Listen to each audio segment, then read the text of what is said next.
Então, tá, vai com Deus, tá? De uma forma geral, a Inglaterra, ela chegou bem atrasado, né, em termos de expansão marítimo comercial, tá? Em relação às potências ibéricas. As potências ibéricas, Portugal e Espanha, né, saíram no século XV e século XVI. E os ingleses, né, só vão começar a sua expansão marítima no século XVII, tá?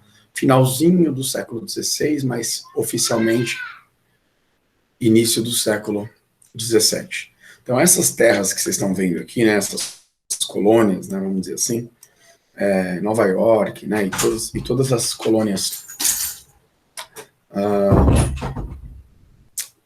norte-americanas, né, dos ingleses, começaram no governo dos Tudors, né, Maria I, Tudor, e depois principalmente Elizabeth, né? Tem até um filme dela que mostra o início da colonização e tal. E eles começaram em 1580, aproximadamente, a enviar, então, as primeiras expedições, né, marítimas para a América do Norte, fruto muito mais de um projeto de perseguição religiosa do que propriamente de construção de um mundo colonial, tá? Então, os primeiros ingleses que vieram para cá eram, de forma geral, puritanos, tá? Evangélicos, calvinistas, seguidores de João Calvino, ou mesmo de Lutero, mas principalmente de João Calvino, que eram chamados de puritanos. Eles eram presbiterianos, né? E vinham para cá, muitas vezes, perseguidos, né? Então, vinham famílias inteiras fugidas da perseguição religiosa na Inglaterra, que era um país oficialmente anglicano, com uma nobreza predominantemente católica. Então, havia, nesse período, uma guerra religiosa instaurada quase na Europa inteira, né? A Europa basicamente viveu 200 anos de guerras, de forma geral, religiosas, né? Entre católicos e protestantes. E o início da formação, propriamente, é 1603, né? Jamestown, que é, então, a primeira colônia a dar origem. De forma geral, o que vocês precisam entender sobre isso, que é importante não perder de vista, é que, ao contrário das colônias latinas, né, de colonização espanhola ou de colonização portuguesa, como o caso do Brasil, os ingleses eles fracassaram em relação ao controle sobre essas terras. Ou seja, eles tinham uma relação muito harmônica. E eles ofereceram aos colonos uma liberdade econômica e comercial muito grande. Então, isso acabou gerando um desenvolvimento muito precoce, né, na América do Norte. Um desenvolvimento político e principalmente econômico, tá? Mesmo as colônias do Sul, que vocês já sabem que eram colônias de exploração, né, eram fazendas de plantation, né, de algodão, principalmente, tinham uma relativa autonomia administrativa. Então, assim, ainda que as colônias do Sul dependessem da Inglaterra para comercializar o algodão, para comercializar o tabaco e coisas desse tipo, elas tinham, dentro de um limite óbvio existente, uma relativa autonomia para administrar as terras, a expansão para o oeste, etc. e tal, tá? As do norte, um pouco mais de 100 anos, começaram inclusive a competir com a própria Inglaterra. Então, nós vamos ver que as colônias do norte elas vão criar um comércio triangular e vão começar a comprar ora melaço, ora açúcar, ora outros tipos de produto, escravos, etc. e tal, com relativa facilidade e autonomia, ou seja, não pagavam impostos e não davam satisfação dessas relações comerciais com a América Central e com a África para a metrópole inglesa, tá? Então isso vai acabar fazendo com que eles se tornem, inclusive, concorrentes da própria Inglaterra. Acho que é importante gravar isso, tá? Aqui eu acho que vocês já sabem, né? Tem muito o que falar, né? Então essas colônias do centro para o norte, propriedade rural familiar, né? Ausência de trabalho escravo, né? Mercado interno, ou seja, um comércio entre eles e outras regiões fora a Inglaterra, trabalho livre, né? Comércio triangular, tá?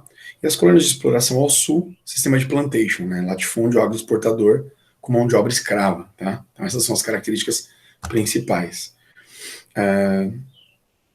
Eu vou pedir licença para sair desse slide e eu vou lá para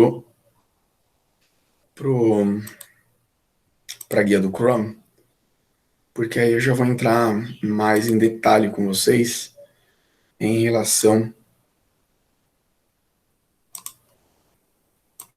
a esse artigozinho da BBC Brasil, que eu acho bem bacana, tá? Eu vou deixar o link para vocês lerem na íntegra, não vou estar comentando 100%, mas fica aí uma dica para vocês lerem, um material muito bom, tá? Diferente da apostila, porque tem detalhes que a apostila normalmente não traz, tá? Então, 4 de julho, como começou a rebelião que levou à independência dos Estados Unidos, tá? Um texto recente, né, novo, então bem atualizado aí. Essa imagem, né, ilustra a assinatura da Declaração de Independência, que foi, na verdade, no dia 2 de julho, tá? O documento impresso no dia 4. Então, o 4 de julho é oficialmente, né, a data de independência dos Estados Unidos, tá? Bom, de forma geral, pessoal, tem alguns pontos nesse artigo que resumem para nós aqui o processo de independência. Eu gostaria muito de frisar esse tópico aqui, né? Então, depois de relativa autonomia, de relativa tolerância, né, ou seja, uma relação até amistosa, harmônica da metrópole, né, Inglaterra, com as 13 colônias, até 1763 a gente pode dizer que isso ocorreu tranquilamente. De 1763 para frente as coisas começam a complicar. Principalmente, galera, porque de 1756 até essa data aqui, ó, 1763, ocorreu a famosa Guerra dos Sete Anos, né? Foi uma guerra entre a Inglaterra contra a França. Aqui na América, gente, não sei, eu não lembro disso ter aparecido em vestibular, mas aqui na América essa guerra ficou conhecida como Guerra dos Franceses e Índios, tá? Então, quando vocês ouvirem falar de Guerra dos Franceses e Índios, lembrem-se que nós estamos falando da Guerra dos Sete Anos, tá? Essa Guerra dos Sete Anos, ela foi uma guerra em que a Inglaterra conquistou duas importantes vitórias e houveram, no caso, duas importantes conquistas, né, por parte dos ingleses em relação a territórios que pertenciam à França ou que eram disputados pela França, que foi o Canadá, tá? Em especial o Quebec, que foi tomada então pelos ingleses, e também a Índia. Esse é o início da colonização inglesa na Índia, tá? E esses dois territórios foram territórios extremamente importantes, obviamente, para a Inglaterra, mas mesmo com a vitória sobre os franceses, os ingleses estavam basicamente arruinados economicamente. Eles gastaram muita grana para manter o exército e vencer os franceses. E não houve, durante esses 7 anos de guerra, uma ajuda por parte das colônias. As colônias estavam mais preocupadas com o comércio triangular, tomando posições que eram britânicas e tal, e os colonos estavam mais preocupados com o seu desenvolvimento pessoal, né, local e particular. Deixa eu só aceitar uma pessoa aqui, tá chegando na aula.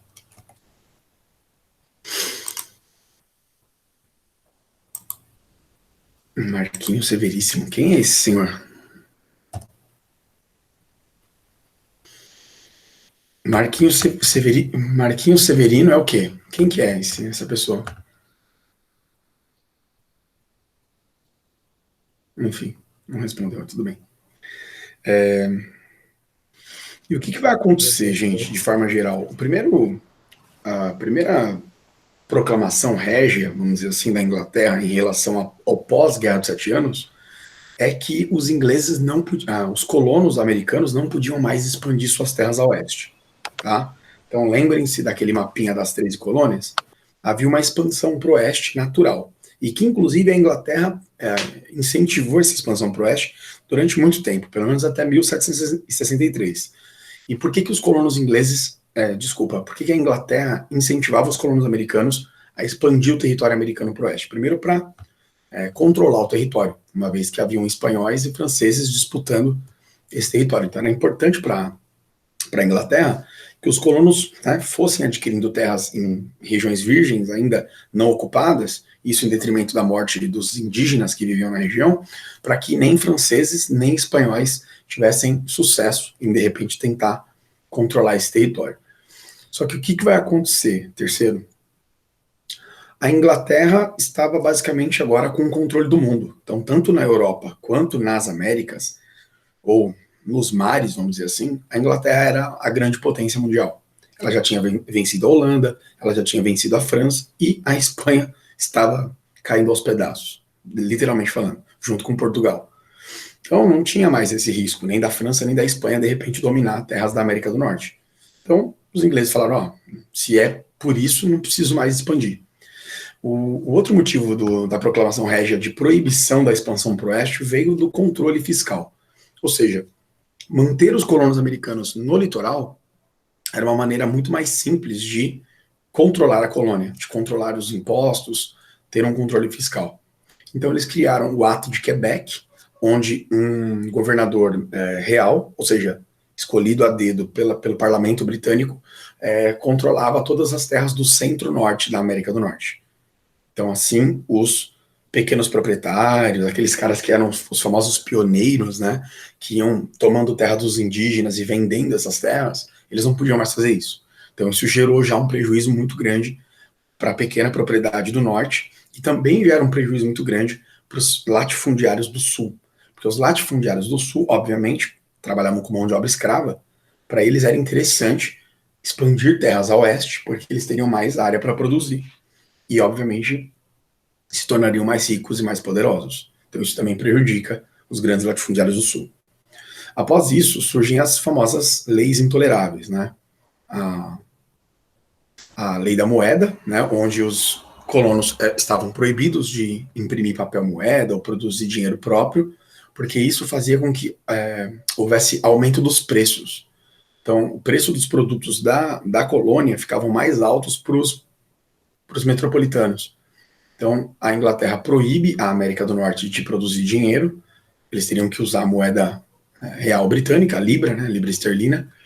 Depois eles criam a lei do açúcar, que todo o açúcar comprado pelas colônias do Norte, ou enfim, pelas 13 colônias, teria que ser açúcar das ilhas britânicas na América Central, né, do Caribe e tal. Caso contrário, seria cobrado um imposto. Então, se o açúcar vindo de outras regiões que não fossem britânicas entrassem na América do Norte, teriam que pagar uma alta taxa de impostos. A lei do selo é um controle tanto econômico quanto administrativo. Por quê? Porque jornais, cartas, impressos, até mesmo baralho os caras tinham que, para comercializar esse tipo de coisa na colônia, eles tinham que colocar um selo, e esse selo, obviamente, acarretava um valor, que era pago, então, aos ingleses, à metrópole Inglaterra. Essa lei, ela tem dupla função, ela controla não só a questão econômica, né, porque vai gerar impostos, vai gerar lucro para a Inglaterra, como também é uma forma de controlar o que acontece na colônia. Porque qualquer documento que fosse promulgado, que fosse feito, teria que ter um selo real, ou seja, haveria um controle também sobre a documentação, sobre a legislação, etc e tal. E aí começam os problemas, porque eu não sei como que se pronuncia, vou pedir para alguém que fala inglês aí me ajudar. Não sei como que se pronuncia. Sem representação, não existe taxação sem representação, né? No taxation, não lembro agora como se escreve, está escrito em algum lugar desse artigo, depois vocês leiam, eu não sei falar inglês. Mas resumindo, nenhuma taxação sem representação, tá? Esse era o grande lema dos colonos americanos nesse período. Ou seja, eles já eram seguidores de John Locke, que foi o grande pai das revoluções inglesas, Revolução Puritana, Revolução Gloriosa, que vocês tiveram aula comigo há um tempo atrás. John Locke dizia que se o governo não consulta os cidadãos, ou não consulta, né, os pagadores de impostos, não há por que taxá-los, porque você vai taxar um grupo de pessoas que não tem representatividade. Então essas ideias iluministas vindas da Europa, principalmente John Locke, elas acabam levando os colonos americanos a um liberalismo econômico, do tipo, se vocês não querem me ouvir, por que eu vou pagar? Não faz sentido nenhum pagar imposto, tá? Então acho que essa é uma ideia importante também nesse contexto. E, por fim, a famosa Lei do Chá, de 1773, se não me engano, tá? As outras que eu citei é 1763, 64, 65, e a Lei do Chá, se não me engano, é a última aí, que é considerada leis intoleráveis, que criava um monopólio britânico para a exportação de chá para a América. Então, os colonos americanos só poderiam comprar chá se fosse de navios ou de comerciantes ingleses, com taxa de impostos, é óbvio. E aí os colonos de Boston, que acho que a grande maioria das revoltas dessa época surgiram no porto de Boston, que era o principal, eles vão se disfarçar de índios e vão jogar no mar uma gigantesca carga de chá britânico. Isso vai gerar um prejuízo terrível e os ingleses, a partir daí, começam a impor a força sobre as 13 colônias, ou seja, eles armam, né, colocam militares britânicos controlando, então, os principais portos, as principais cidades da América, vão prender os revoltosos e tal, e fecham o porto de Boston, inclusive, tá? Então, isso é importante. Essa imagem é interessante, o terceiro, porque, ó, ela mostra, então, 4 ex-presidentes dos Estados Unidos, né? Da esquerda para a direita, aí, George Washington, Thomas Jefferson, Theodore Roosevelt e Abraham Lincoln, que é o presidente do fim da escravidão nos Estados Unidos em 1865, né? Ele foi assassinado depois, mas ele é o presidente que aboliu a escravidão nos Estados Unidos, tá? Inclusive tem filmes dele, tá? Tem toda uma biografia aí reportada. Deixa eu só me voltar para vocês. Gostaria de saber se tá tudo tranquilo até aqui. Tudo bem? Tudo tranquilo. Beleza? Alguma pergunta? Alguma coisa? Não, não. Ok. Beleza? Gente, é isso. Daí pra frente, aqui, ó. É isso aqui que eu tava falando pra vocês, tá? Não sei pronunciar, mas enfim.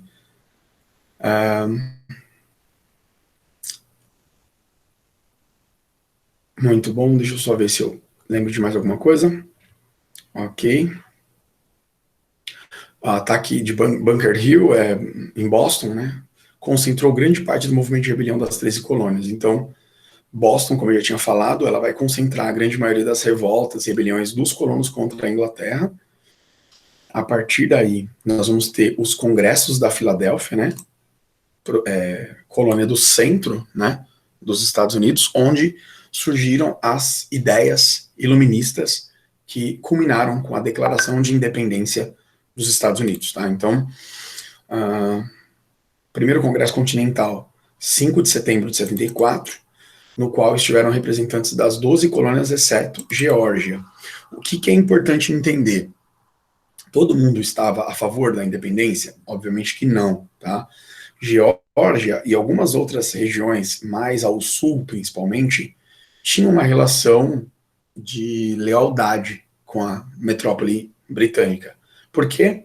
Porque, de uma certa forma, a presença britânica era uma segurança contra invasões, contra ataques, era uma garantia de poder vender os produtos, né? Então, era mais seguro para alguns se manter como colônia do que, de repente, lutar por uma independência e acabar sendo governado por um governo tirano ou por um, sei lá, né, início de um caos, alguma coisa nesse sentido, tá?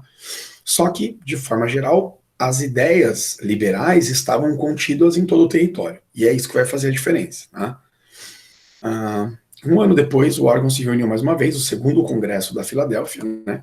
Então foi em 75, que aí sim surge, então, o sentimento de liberdade. Ou seja, surge a ideia de criar um exército continental e de lutar, então, uma vez que a metrópole não considerou nenhuma reivindicação das 13 colônias. Então, eles acabam optando pela separação, tá? Nós temos aqui, ó, 2 casos que podem aparecer na prova, que é difícil ver em apostila, né? No caso das colônias, alguns defendiam manter o vínculo com a metrópole, que eu acabei de explicar. Eles eram chamados de loyalists, tá? Que eram fiéis à coroa britânica. A maioria eram conhecidos como os patriotas, tanto que tem um filme chamado Patriota, né?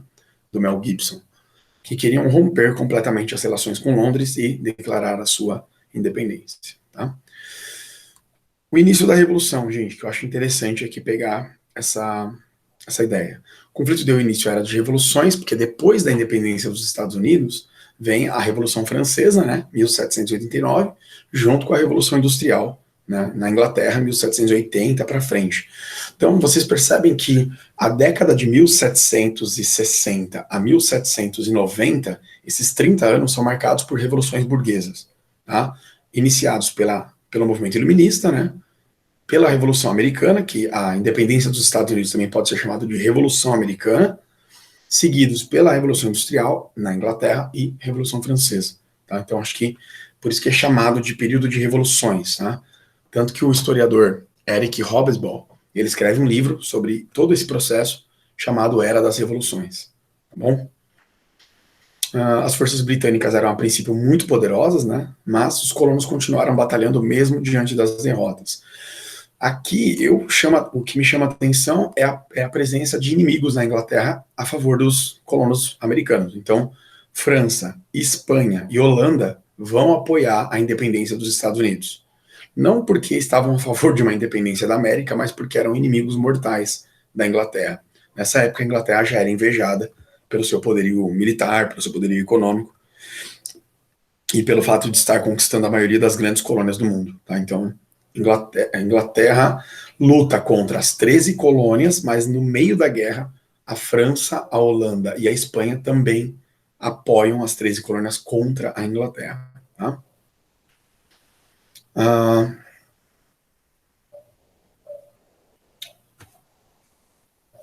Aqui é interessante falar desse cara para vocês, eu tinha falado em iluminismo desse cara, tá?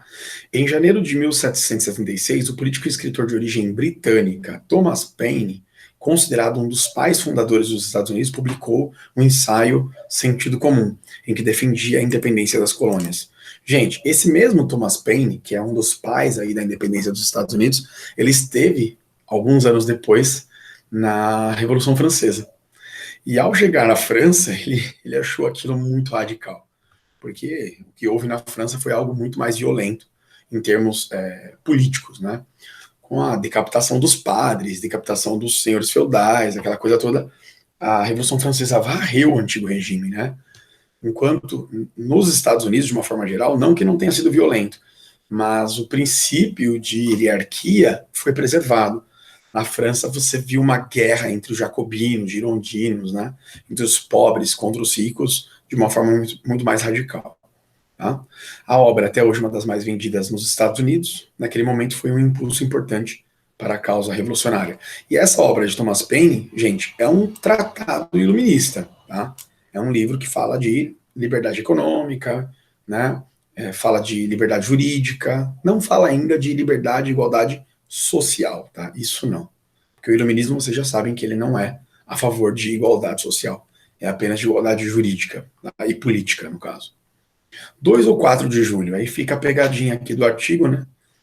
Em 7 de junho de 76, o advogado da Virgínia, Richard Lee, apresentou uma moção na Câmara para que se declarasse a independência. Muitos congressistas concordavam, mas pensavam que algumas colônias ainda não estavam prontas. Criaram um comitê e Thomas Jefferson, advogado e político também da Virgínia, que anos depois se tornaria o terceiro presidente dos Estados Unidos, né? Benjamin Franklin e John Adams revisaram os rascunhos de Jefferson. Eles mantiveram basicamente a ideia principal, mas aqui mora a primeira contradição da liberdade americana, né? Por que mora a primeira contradição, terceiro? Porque esses caras, eles revisaram principalmente a questão da escravidão. Porque na primeira declaração de independência criada por Thomas Jefferson, já se pensava no fim da escravidão.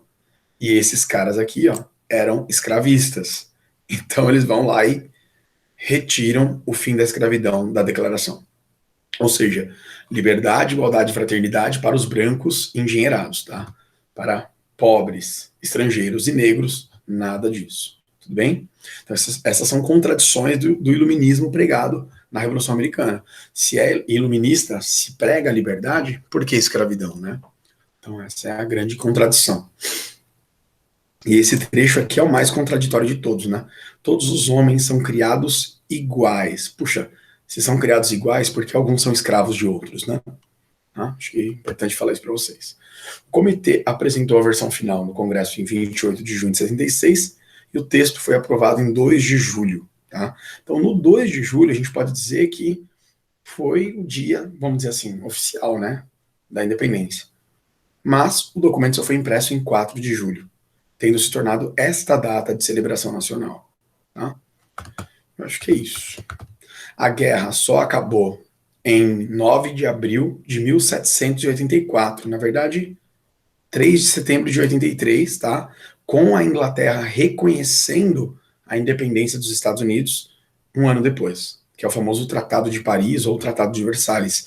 Aqui tem uma pegadinha, tá, gente? Ele pode aparecer como Tratado de Paris ou Tratado de Versalhes. E aí é importante vocês não confundirem com o Tratado de Versalhes do final da Primeira Guerra Mundial, porque às vezes os alunos confundem, tá?